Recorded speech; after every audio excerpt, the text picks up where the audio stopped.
Yo, what's going on? What's going on? Hey, it's your boy Mad Skills. How y'all doing? All right. What's up? My name is Willie Jefferson. I write about video games from my video game blog, Houstongamer.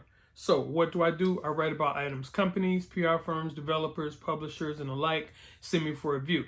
I have actually been a journalist since 1996, so I'm not a rookie, I'm not a novice or anything like that. I've actually been gaming since the late 70s, so coming up on 50 years. Half of 100, yes. Today, we're going to be talking about part 2 of my video series, is the video game industry in a flat spin. We're going to be focusing on one of the contributing factors, and that is the media. I'm talking about social media, influencers, online sites, newspapers, radio, television, anyone that considers themselves a journalist, me included. I started writing about tech back in 2005 when I was at the Albuquerque Journal in Albuquerque, New Mexico. Then I got hired by the Albuquerque Tribune, and I was able to start a video game page that was called Q-Tech. Q-Tech was what actually got me on the map as far as dealing with Microsoft, Sony, Nintendo, Rockstar, among many others. There are multiple things that the media did that actually helped with the troubled waters that video game industry is going through right now. The first thing the media was guilty of was being way too close and too cozy with the developers, publishers, and the parent companies. As a video game journalist, I have been treated like royalty. I can't tell you the countless amount of times that a limo was dispatched to the airport on my behalf. You always see the movies where a person holds up a sign and they're like, hey, Mad Skills or Houstongamer. And I'm like, hey, that's me. The driver grabbed your luggage and put it in the back of the vehicle. First class rides, pay top dollar to get you a ticket from wherever you're located to be able to come to their event, put you up in a really nice suite. You're treated like a rock star. There is a cost with that though, because you being at these events as a journalist may slant or give you some type of bias toward whatever product they're trying to hype. Companies may dispatch pieces of swag. And I'm going to tell you, I've actually received tons of swag. My Halo Reach briefcase, I still have it, still in mint. This was absolutely slick. I was also able to receive the Forza Horizon, the first game. They sent a press kit out. Even with the swag and the trinket, trips and everything, the one thing that I never let sway me, and that was my original mission when I started writing about video games. When I migrated over and started doing video game reviews, I had to be just as honest. Journalists will see the writing on the wall. They may see the stocks are dropping. They may hear rumors about studio closures, massive layoffs coming. They tend to reach out to either their public relations rep or the developers or publishers to see what's going on. And then the company or contact person may say, hey, you know what? Yes, it's in trouble, but can you sit on the story for a little while? Even when I was in newspapers, sometimes we would embargo a story for a small amount of time to give the companies, developers, studios a chance to just brace for impact. And when I was actively writing about video games, I did have great relationships with contacts in all of the 3 big companies. Actually, Activision, they dispatched developer for Skylanders, and my PR rep was there. They actually came to my house in Houston. They brought a PS4 dev kit. They said I could not take pictures of the Skylanders. I could not take pictures of the game screens. I could not, definitely could not take pictures of the PlayStation 4.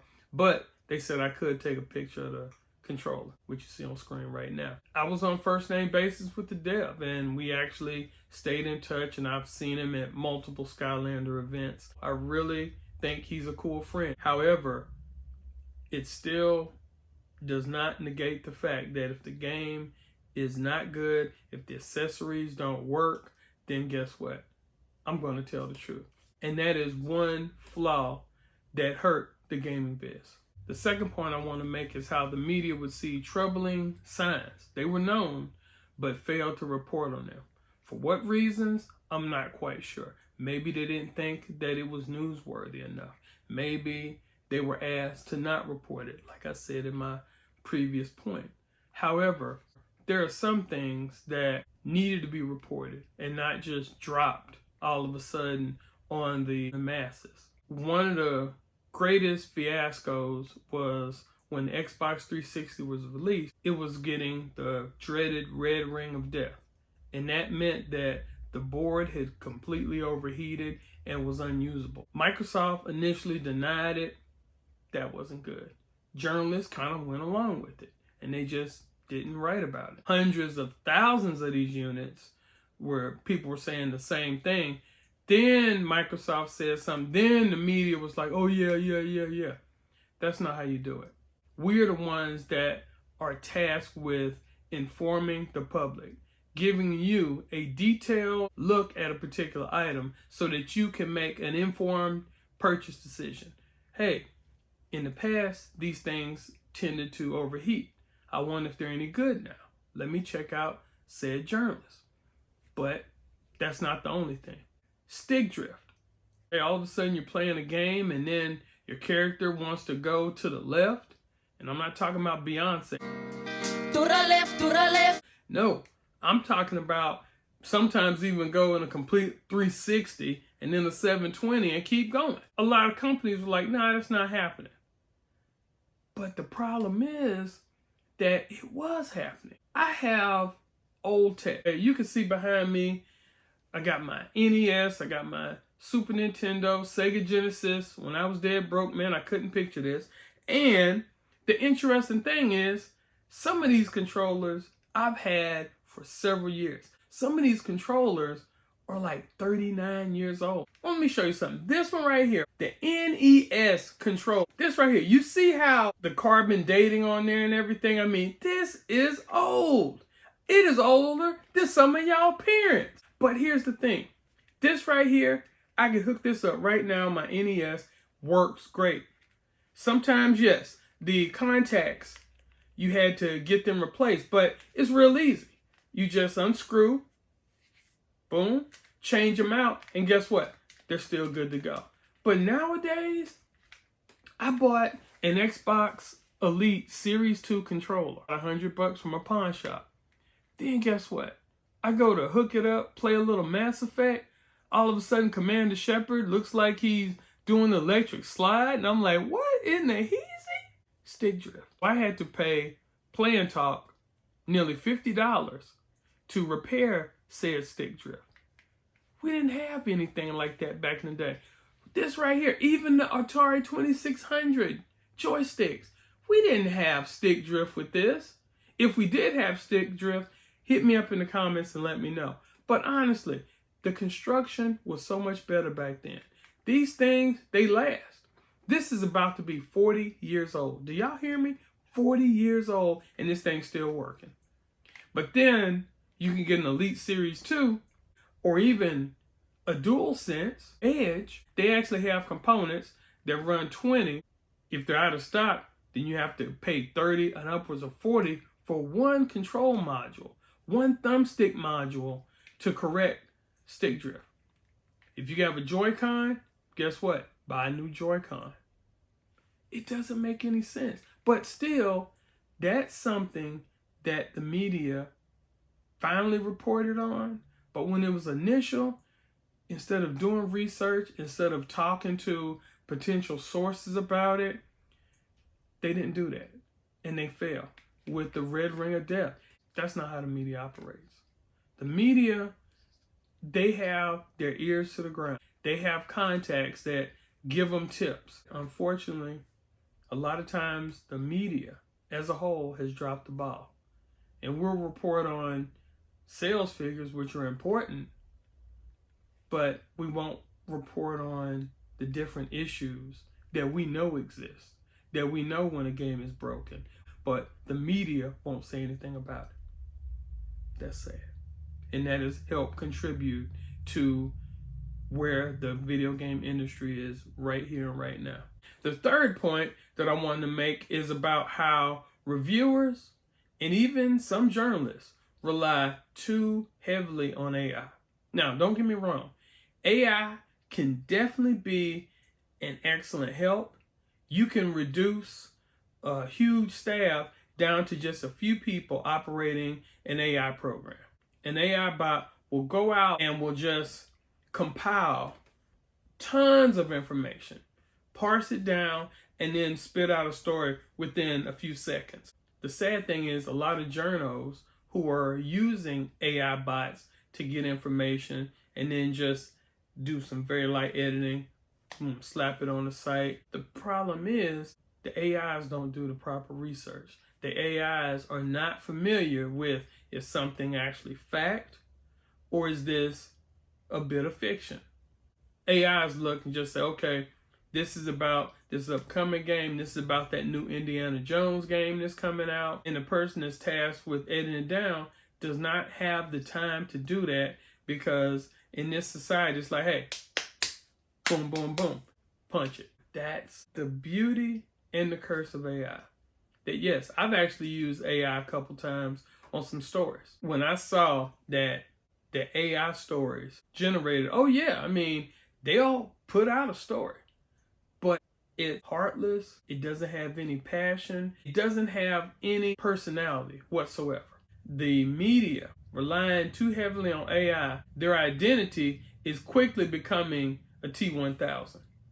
After a while, the AI will be so sophisticated that it can crank out stories that have personality, that have passion. The media, they're off the ball. The next point I wanted to make is about how so-called journalists and influencers are not actually journalists at all. This could be deemed as being an elitist point of view. I went to Alcorn State University, historically black college here in Mississippi. I majored in communications, emphasis on print journalism. We had to take courses dealing with ethics, dealing with to be truthful with our reporting, be it in the newspapers, on the radio, broadcast, whatever medium that we were publishing our work to, that we needed to tell the story correctly. And the basic 5 things that every journalist knows, any journalist knows this: who, what, when, where, why. Those 5 things. Who, what, when, where, why. Who are we talking about in this story? Who, what? What happened? When did this happen? Why did this happen? And how did it happen? Many people that I've encountered, they don't have a journalism background. What they're doing is they're giving you their honest thoughts. However, they're not doing the proper research. What they're doing is just giving you their opinion and then packaging it up as being fact. What I can tell you is journalists also have a very good command of grammar, and they also have a code of ethics that we stay within. That means that even if a company, and I've never had this happen to me, praise God, but you can have a company that really wants a great review. They'll send you a review guide, that's standard. However, sometimes they will send you all this extra extravagant stuff, even pay you for a very, very praiseworthy review, and that will damage your credibility. But a lot of people don't care about that.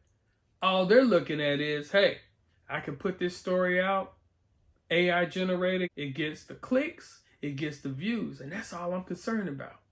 Because those clicks and views, if I have enough of them, then my AdSense is through the roof. And they're all about making the loot. And that's fine. Yes, all of us should be compensated for the work that we actually do. That, hey, I fully agree. The problem is when you have people, PR types, and other shills that are posing as actual people, hyping up particular games, consoles, and accessories, and have never even touched them. What I can tell you is when I post a review about a particular item, and I said I reviewed it, trust, I have actually played it, I have reviewed it. The reason is I refuse to sell my integrity. My word is my bond. When I tell you this is a good item or this item, you can pass on it, I'm being completely honest. And what I'm doing is I attack every review the same. Ever since I was doing food reviews for the Albuquerque Journal, what I do is I look at this from a consumer standpoint. Plus, with me being a dad, I look at it from a parent standpoint. I understand, y'all. Who has 70, 80 bucks to just drop on games 2 or 3 times a month? That's a car payment. With these influencers, with these so-called journalists, and they're just writing what a company wants them to say. They're getting paid for it, paid content. What does that do for you, the consumer? If you want to watch ads, you could just watch cable television. On this channel, you will not see me pushing a particular item that I was paid to do. I'm not going to accept payment. There's no need, because I'm a journalist. I adhere to the code of ethics.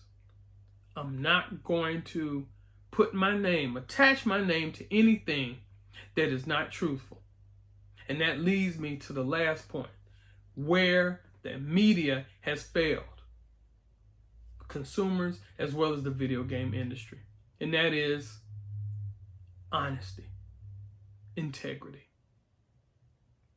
Look, honesty, integrity, that is currency, credibility. Knowing that when you watch a particular video on a certain channel, you have to ask yourself, are these people going to be truthful? We already have politicians that are lying through their teeth, and people seem to be okay with that. I don't know about you, but I'm not okay with someone lying to me. But when we're talking about actual consumer dollars, people saying, okay, you know what? I can afford to buy a game once every 2, 3, 6 months. One game. And then I'm going to say, yeah, Duke Nukem Forever, that was an awesome game. I would do you an injustice. I would do me an injustice. My name, having a good name, knowing that people can come to my site and hear an honest, truthful review, to me, writing and penning an honest review, no matter how good or how bad an item is, and also being truthful to you, helping you make an informed decision whether you should pay money for this game, whether you should pony up $200 for this Pro controller. I'm going to keep it 100. I'm going to keep it real with you. Every journalist that's a real journalist will do that as well. It's not about the algorithms. It's not about getting paid because we're getting all these clicks, all this traffic to our site. You can't put a price on integrity. You cannot put a price on credibility. You can't put a price on honesty. And that is one of the biggest reasons the media just falling short. All these factors and several more contributed to where the video game industry is. So anyway, it's your boy Skills. Thank y'all so much for watching. Look, if you like this video, please share, please subscribe, and smash the like button. And also enable alerts for my channel so that you won't miss any content when it uploads. And if you want to get at me, all my social media links are down below. And look, sound off in the comments. What do you think? Do you agree with my points? Do you not agree? And just keep it simple down in the comments. Anyway, it's your boy Skills. I will talk to y'all later. Deuces!